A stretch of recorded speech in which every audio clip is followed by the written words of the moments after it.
আমি চলে যাচ্ছি আমাদের পুকুরের উদ্দেশ্যে। আমাদের বাসা থেকে বের হয়ে গেলাম। আমার যেই গেটটা খুললাম, এই গেটটা আমার নিজের হাতে তৈরি করা।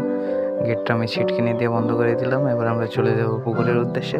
চলুন আপনাদেরকে আমরা পুকুরে গিয়ে দেখাই আমাদের পুকুর। এটা আমাদের পুকুরে চলে আসলাম। এবার আপনাদের দেখাই ব্যাম্বু। এটা হচ্ছে ব্যাম্বু গাছ, যেটা বাংলাদেশের মানুষ সবাইকে দিয়ে থাকে। আপনাদেরকে দূরে ওই যে সাদা সাদা যেটা দেখতে পেলেন, ওটা হচ্ছে হাঁস। এবার সামনে চলে যায়, এটা হচ্ছে নারিকেল গাছ। এটা আমার নানারা লাগাইতে গেছে। এই নারিকেল গাছে আছে অনেক ডাব, যেগুলো আমার মামাদের, এবং এটা অনেকগুলো গাছ আছে এই জায়গায়। সামনে ওইটাও নারকেল গাছ। এবার এদিকে দেখুন, এদিকে এটা হচ্ছে আমার নানারই হাতের পুকুর। ওইদিকে ওই যে ছোট্ট যেটা দেখেছিলাম হাঁস, ওইটা সাদা যেটা, ওইটা হচ্ছে হাঁস। ওইদিকে মানুষজন কাপড় চোপড় নেড়ে দিয়ে হয়েছে। এদিকে এটা হচ্ছে খেজুর গাছ। আমাদের পুকুরের গাভিতে অনেক কিছুই আছে। আমাদের এদিকে এটা হচ্ছে আমাদের পুকুর। আমাদের এই জায়গায় দুইটা পুকুর আছে, ওই একটা পুকুর আর এই একটা পুকুর। ওই যে আমরা আপনাদেরকে দূরে একটা দেখাই, ওইটা হচ্ছে কুড়াঘর, যেটা গ্রাম অঞ্চলের সাধারণত সব জায়গাতেই দেখা যায়, মাঠে মাঠে। এটা শহরে কোথাও আপনারা এটা পাবেন না। এবং এটা দেখতে পাচ্ছেন পুকুর, এবং এই যে পানির ট্যাঙ্ক, এটা মাঝখান থেকে কেটে এটার ভিতরে পুকুরের মাছের জন্য খাবার তৈরি করা হয়।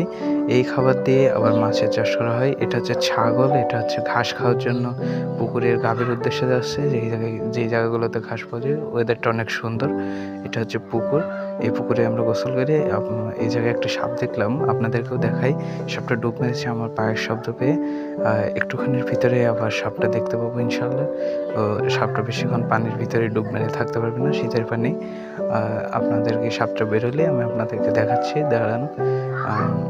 দেখতে থাকি। সাপটা ওই জায়গা থেকে উঠবে। ওই যে সাপটা, আশা করি দেখতে পাচ্ছেন, সাপটা দেখতে পেয়েছেন? ওই যে ওইটা হচ্ছে সেই সাপ। সাপটা ডুব মেরেছে, মনে হচ্ছে মাছ ধরবে। এই জায়গায় মাছ দেখতে পেয়েছি। ওই যে মাছটা ধরে ফেললো, দেখতে পেয়েছেন কিভাবে মাছটা ধরলো? মাছটা ধরছে, এবং আপনাদেরকে দেখাই যে মাছটা কিভাবে ধরেছে। ওই যে মাছটা মুখের ভিতরে। সাপ কিভাবে মাছ ধরে দেখানো হয়ে গেল আমাদের এই ছোট্ট একটা ভিডিওর ভিতরে। দেখতে পেলেন সাপটা মাছটা ধরে ফেলছে। এটা ওই জায়গায় ডাঙায় উঠছে, শীতের পানির ভিতরে তো সাপটা মাছটাকে খেতে পারবে না। এই জন্য খাওয়ার চেষ্টা করছে মাছটা। ও আমাকে দেখে ফেলেছে, ও থাকবে না, এই জায়গায় ডুব মারবে। যা, সাপটা চলে গেল, আর তো কিছু করে নেই। এটা হচ্ছে আমার একটা নতুন ইউটিউব চ্যানেল। আমাদের পুকুরের দৃশ্যগুলো আপনাদের সামনে তুলে ধরলাম। আমাকে সাবস্ক্রাইব করুন।